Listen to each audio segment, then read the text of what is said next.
There are moments that try to define you, a diagnosis, a season you didn't choose, and a chapter that could have broken you. Today's conversation is for a woman who's walked through something hard and wants to come out stronger, not hardened. Alexi Bracey and I will be talking together about a resilience with the Heart Mentor. She's a speaker and a cancer victor. More than 25 years ago, after healing naturally from cancer, she chose not just survival, but transformation. And now she helps women build emotional resilience, steady joy, and strength that lasts. If you're learning how to rise without losing yourself, this conversation is for you. So, hey, Alexi, how are you? I'm great, thank you. What a warm welcome. Is that really me? I would love for you to take us back to when everything shifted. That what was going on in your heart when you first received your diagnosis. Well, I remember that so vividly. I tell you, it was Monday morning. The phone rang 10 after 9. I picked up the receiver, and the voice at the other end said, "You have cancer. We want to book you for your surgery." Like silence. I don't know, 5 seconds, 10 seconds, 20 seconds. And as I hung up the receiver, I knew then the little voice in my head said, "You're going to beat it." I had no idea how, because I knew nothing about cancer or what caused it or anything. I just knew I was going to do it. Excuse me. And without medical intervention, a year later, I was cancer free. How? Definitely my resilience and mindset, my big focus, made some lifestyle changes, learned a lot about health and, what keeps the body strong and healthy. And it just changed the direction of my life. I was a traditional chef, and so I switched at the time to a raw food chef. I was living on the West Coast, where the raw food movement had just come up from the States, and everybody had embraced it. And I thought, that sounds cool. And so I'm still into plant-based, not raw anymore, because I moved back to Ontario. And so when the winters are -20, you want a hot bowl of soup, not a cool bowl of soup. So Yeah, no kidding. Yeah, the winters up there have got to be brutal. But what did you learn how your body responded when you shifted your food intake? And did you end up, and I want to pivot back to the question, did you ever go through with any surgery or you did totally no I interventions? never, I did ask the doctor um, for a second opinion, because I used to be a lab technologist, so I could read reports and that, to some degree. And Uh, he basically just reread the report, which told me, pardon my French, dick all. yeah. And so I never went back. I never talked to him, like nothing.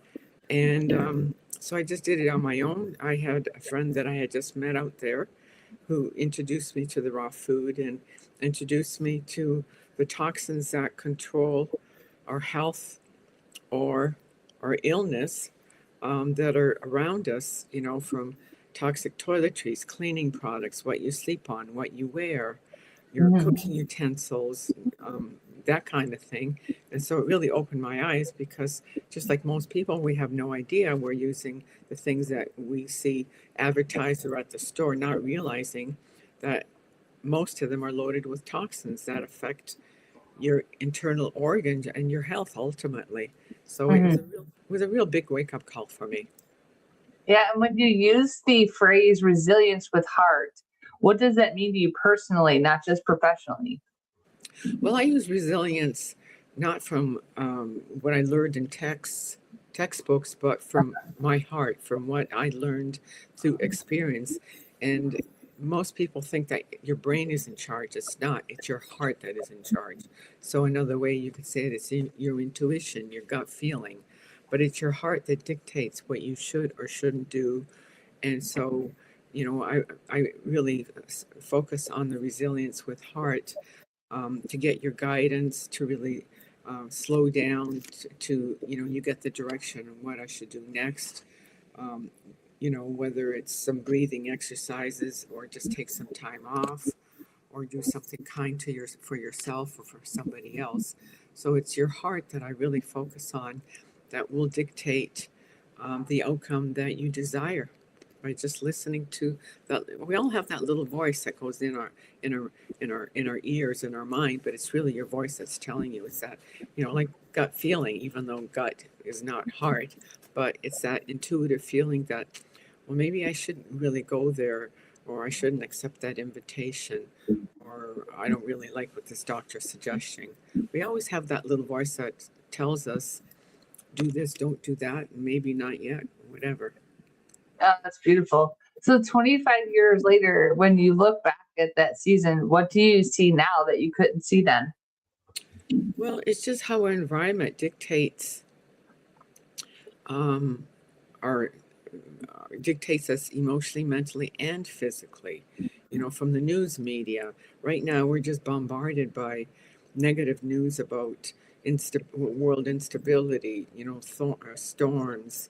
Um, you know, corruption in the government, wars.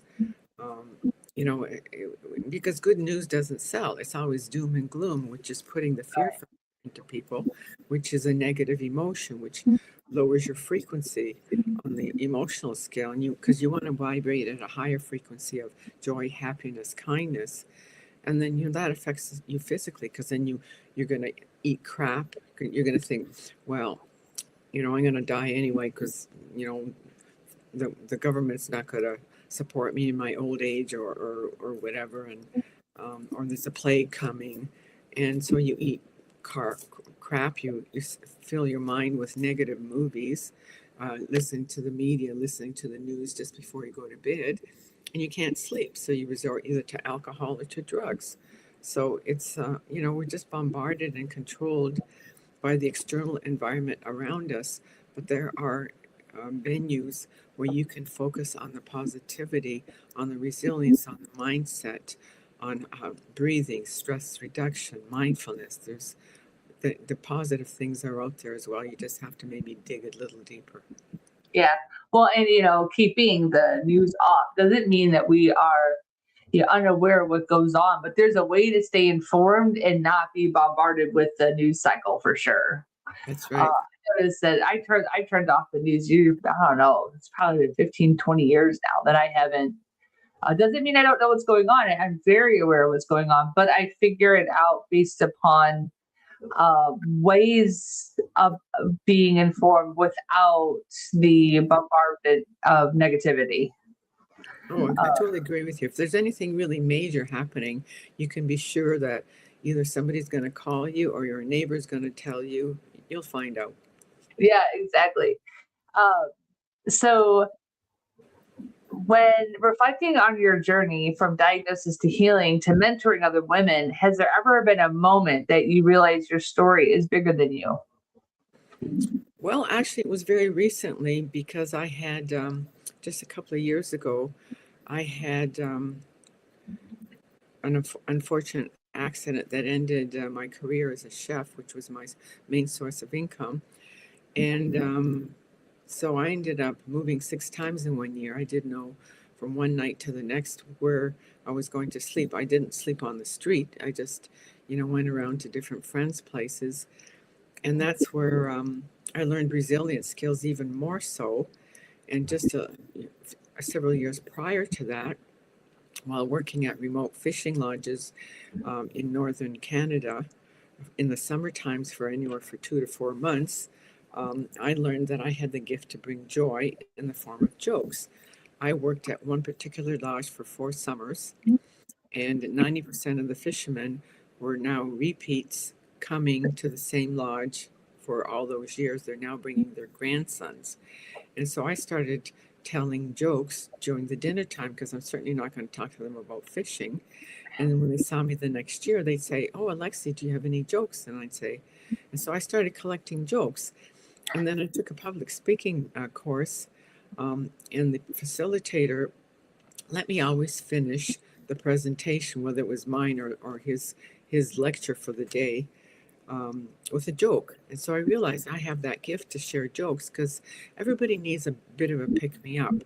Laughter's been shown to promote longevity. It lowers cortisol, raises serotonin and dopamine. And you never know how a joke or a kind act or a smile can impact a person. And sometimes you never will know. That's not the point.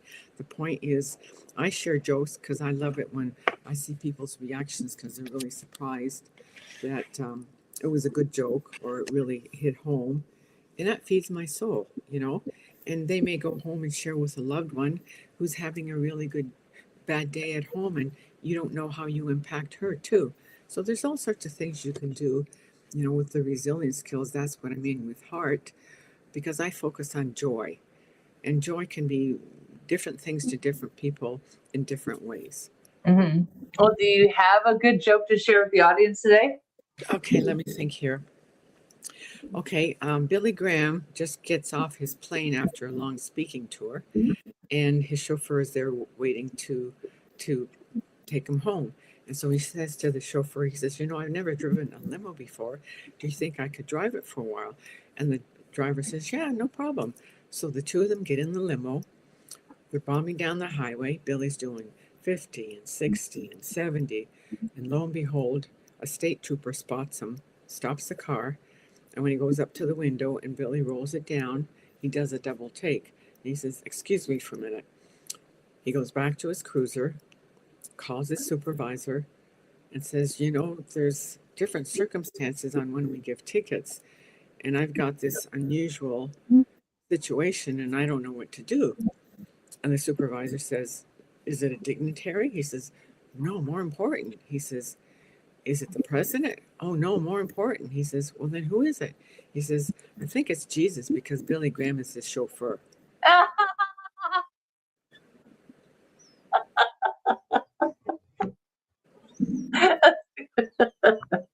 mean, you know, everybody knows Billy Graham. Everybody knows Jesus. So, you know, it's a great laugh for many people. Jesus goes really great to show. That's a good one. Oh man, you really should. You know, and I've always been one to appreciate good jokes. It's like there cannot be enough time for laughter in the world. So this is so awesome.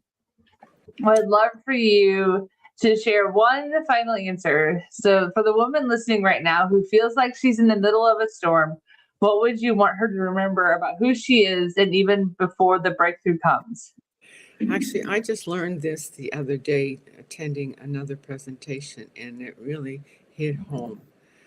Many people live alone. Many women live alone. Many women live in a relationship that's not very good, or you know, there's lack of communication. Tell yourself you love you with your name by looking in the mirror first thing in the morning. Put your arms around you, give yourself a self hug. I love you, Alexi. I love you, Cindy. I love you, Mary. Whatever your name is, because it's that vibration, that frequency, but you really have to make eye contact. And another thing that I really learned that was lovely is to call yourself darling or honey. Why not? Oh, you're such a darling. You know, it just lifts your spirit, and it may sound hokey and silly and not. It's not. It raises your vibration, and you can't help but put a smile on your face if you say hello, darling. You know, you're not going to go, you know, you're going to smile.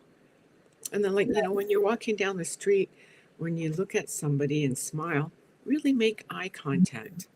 It makes them feel like they're seen and like they're heard. Offer a little compliment. I like your smile. I like your dress. It doesn't take much effort to put a smile on somebody's face, to really lift their spirits. You know, when somebody holds the door open for me as I'm going into a store, I always ask, is your mother still alive? And most times they'll say, yes. And I'll say, well, tell her you've done a good job. Why? Because, well, number one, they're going to smile when they hear this. And when they share with their mother, you don't know what kind of day she's maybe had.